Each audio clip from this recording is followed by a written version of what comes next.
तर विद्यार्थी मित्रांनो, आज आपण बघणार आहोत इयत्ता 10वी मध्ये प्रश्न दुसरा क्रमांक 2 चलातील रेषीय समीकरणे। याच्यामध्ये पाचवा गणित आहे 5x + 2y = -3 x + 5y = 4। तर हे समीकरण आहे, ह्याला कशा पद्धतीने मांडणी करून घ्यायचं आहे। 5x + 2y = -3 समीकरण नंबर 1 द्यायचं।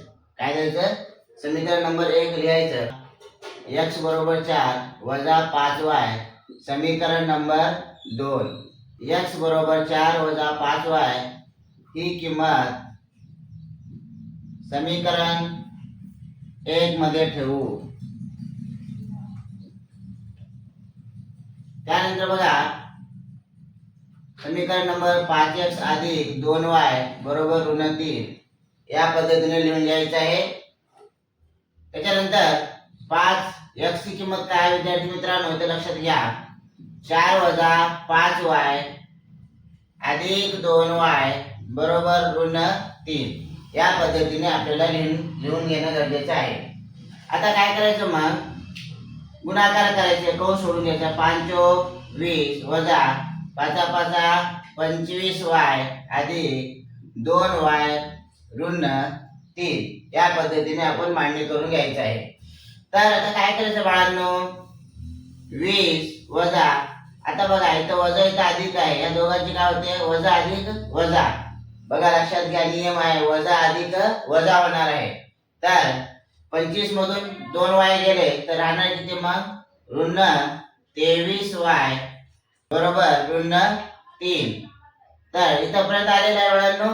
आता काय करायचं मग इथं, तर इथं असं करायचं, -23y = -3 हे 20 तिकडे जाऊन काय होणार, -20 होणार आहे। तर बघा आता -23y ऋण ऋण काय होतात, धन, म्हणजे इथं -23। तर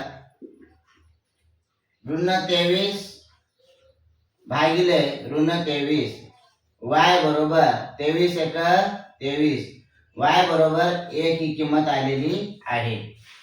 y बरोबर 1 ही किंमत समीकरण 2 मध्ये ठेवा। 2 मध्ये ठेवायचं।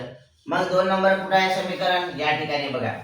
x बरोबर 4 - 5y इथं हे समीकरण नंबर 2 दिलेलं आहे।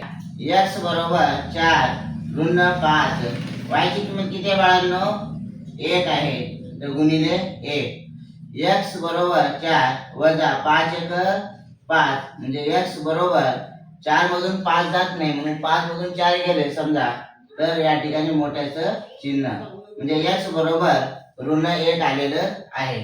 जर आपण विचार केलं, x आणि y ची उकल किती आलेली आहे, x ची किंमत इथं -1 आहे आणि y ची किंमत 1 आहे।